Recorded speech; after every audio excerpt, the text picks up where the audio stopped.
આજ વખતે ઘણા ફોન મેસેજ આવ્યા છે કે ભાઈ સાચે સંક્રાંતિનો પુણ્યકાળ ક્યારે છે. આ ભ્રમ ઉત્પન્ન કરવાનું કારણ સોશિયલ મીડિયાનો દુરુપયોગ છે. તો આજે આ વિડીયોના માધ્યમથી સંક્રાંતિનું ફળ અને સંક્રાંતિને લગતા દરેક પ્રશ્નનું સમાધાન આપણે કરશું. સૌને આદરપૂર્વક જય શ્રી કૃષ્ણ, જય દ્વારકાધીશ, મહાદેવ હર. આપ સૌનું દ્વારકેશ જ્યોતિષના આ નવા વિડીયોમાં સ્વાગત છે. જો તમે અમારી ચેનલ પર હજી નવા હો તો વિડીયોને લાઈક કરજો, સબસ્ક્રાઈબ કરજો અને વિડીયોને અંત સુધી જોજો. અને જો તમે તમારી કુંડળીનું યોગ્ય સચોટ માર્ગદર્શન કરવા માગતા હો તો અમારો સંપર્ક જરૂર કરશો. આજનો વિષય છે મકર સંક્રાંતિ.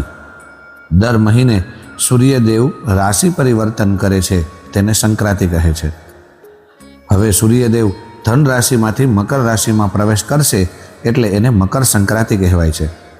આ વર્ષે મકર સંક્રાંતિ અને ષટતિલા એકાદશી એક સાથે છે, એટલે આ 14 તારીખ ખૂબ પુણ્યકારી દિવસ છે. દાન, જાપ, તપ અને તીર્થ સ્નાન વગેરે માટે આ દિવસ ખૂબ ઉત્તમ માનવામાં આવે છે. પણ આ 11સના લીધે ખીચડીનું દાન કરવું વર્જ્ય ગણાય છે. 2003માં પણ મકર સંક્રાંતિ અને એકાદશી સાથે હતા, પણ ત્યારે સોશિયલ મીડિયા આટલું એક્ટિવ ન હતું એટલે ભ્રમ ન થતો. પણ અત્યારે થોડા વ્યૂ માટે કે ફોલોવર્સ માટે ઘણા ભ્રમનો ફેલાવો થાય છે. કહેવાય છે ઉત્તરાયણ એટલે મકર સંક્રાંતિ, દેવતાઓનો પ્રાતઃકાલ એટલે કે સવારનો સમય છે, અને દક્ષિણાયન એ દેવતાઓનો સંધ્યા સમય એટલે કે રાત્રિ સમય કહેવાય છે. આગળ આપણે ઉત્તરાયણ અને દક્ષિણાયણ વિશે સમજશું. શાસ્ત્રમાં 12 સંક્રાંતિના 4 વિભાગ કરવામાં આવેલ છે.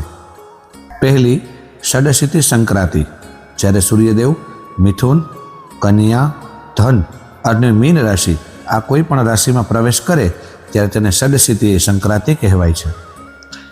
બીજો વર્ગ વિષ્ણુપદી સંક્રાંતિ છે, જ્યારે સૂર્યદેવ વૃષભ, સિંહ, વૃશ્ચિક અને કુંભ રાશિમાં પ્રવેશ કરે ત્યારે વિષ્ણુપદી સંક્રાંતિનું નિર્માણ થાય છે. પછી ત્રીજો વર્ગ છે જેને અયન કહેવાય છે, એટલે કે જ્યારે સૂર્ય મકર રાશિમાં આવે ત્યારે મકર સંક્રાંતિ કહેવાય અને ત્યારે ઉત્તરાયણ કહેવાય છે, અને જ્યારે કર્ક રાશિમાં આવે ત્યારે દક્ષિણાયન કહેવાય છે. એટલે કે વર્ષમાં 2 અયન આવે છે.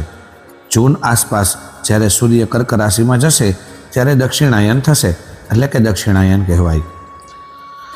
મકર, કુંભ, મીન, મેષ, વૃષભ અને મિથુન આ 6 મહિના ઉત્તરાયણના સૂર્યદેવ હોય છે, એટલે એની દિશા ઉત્તર તરફ જતી હોય છે. અને કર્ક, સિંહ, કન્યા, તુલા, વૃશ્ચિક અને ધન આ 6 મહિના દક્ષિણાયણ એટલે કે દક્ષિણ દિશા તરફથી સૂર્યદેવ જાય છે. હવે ચોથો વર્ગ એટલે કે વિષુવત સંક્રાંતિ. આ સંક્રાંતિ વર્ષમાં 2 વાર આવે છે. જ્યારે સૂર્ય મેષ અથવા તો તુલા રાશિમાં પ્રવેશ કરે છે ત્યારે આ વિષુવત સંક્રાંતિનું નિર્માણ થાય છે.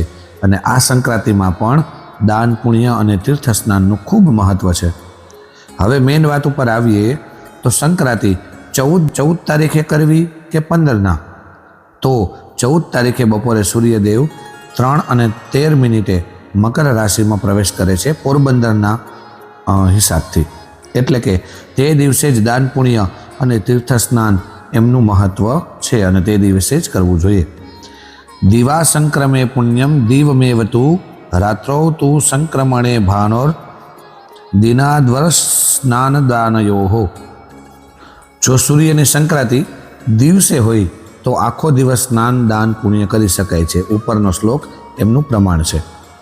સૂર્યાસ્ત પહેલાં સંક્રાંતિ કાળ લાગી જતો હોય તો એ પુણ્યકારી જ ગણાય છે. જો સંક્રાંતિ રાત્રિમાં લાગે તો બીજા દિવસે સવારથી દાન પુણ્ય માટે યોગ્ય ગણાય છે.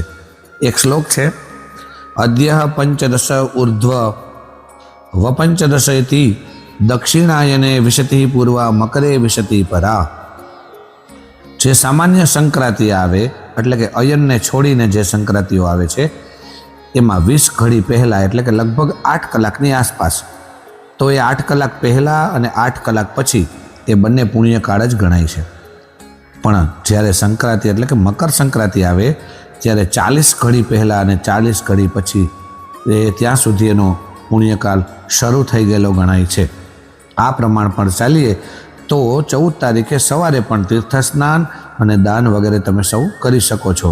અને મુખ્ય તો જ્યારે પ્રવેશ કરે એટલે કે બપોરે 3 અને 13 સૌથી શ્રેષ્ઠ સમય દાન અને સ્નાન માટેનો છે. 15ના દાન આદિ કરવું હોય તો સવારે 7 વાગ્યા પહેલાં કરવું જોઈએ. એટલે કે સંક્રાંતિ કાળ 14ના જ છે. બપોરે 3 અને 13થી લઈ સાંજને 5 અને 45 સુધી દાન, તપ, જાપ વગેરે જે કંઈ પણ તમે કરી શકો એ તમે કરી શકો છો. હવે સંક્રાંતિના દિવસે શું કરવું જોઈએ એ પણ આપણે જાણીએ. તો સૌથી પહેલાં તો સંક્રાંતિના દિવસે સવારે જ આદિત્ય હૃદય સ્તોત્રનો જેટલો પાઠ થાય એ ખૂબ જ મહત્વપૂર્ણ છે. સંક્રાંતિના સમયે ઓમ નમો ભગવતે સૂર્યાય અથવા ઓમ સૂર્યાય નમઃ અથવા ઓમ રામ રીમ રોમ સહ સૂર્યાય આ મંત્રનો જપ કરવાથી વર્ષ દરમિયાન ઉદ્ભવતી ઘણી બધી સમસ્યાઓનું નિરાકરણ થાય છે. સંક્રાંતિના દિવસે ઓછામાં ઓછા 3 મુઠ્ઠી તલ, ગોળ અને ચોખાનું દાન કરવાનું વિધાન છે. સૌથી સારું રાશિ મુજબનું દાન પણ કરવું ખૂબ મહત્વ ધરાવે છે, કેમ કે સૂર્ય છે એ ગ્રહોનો રાજા છે, એટલે ગ્રહોનું દાન પણ મહત્વનું છે. તમારી રાશિને જે અનુકૂળ આવતું હોય એ દાનનું પણ આપણે આમાં અપલોડ કરેલું છે, તો તમે જોઈ શકશો. ઉપરોક્ત દાન કરવાથી તમામ પ્રકારની મુશ્કેલીઓ, કષ્ટો અને રોગ આ બધું દૂર થાય છે અને શરીરની સુંદરતા અને શક્તિ પણ વધે છે. સંક્રાંતિના દિવસે ભગવાન સત્યનારાયણની કથાનો પાઠ કરવાથી પણ અથવા એટલે કે કથા કરાવવાથી પણ વિશેષ ફળ પ્રાપ્તિ થાય છે.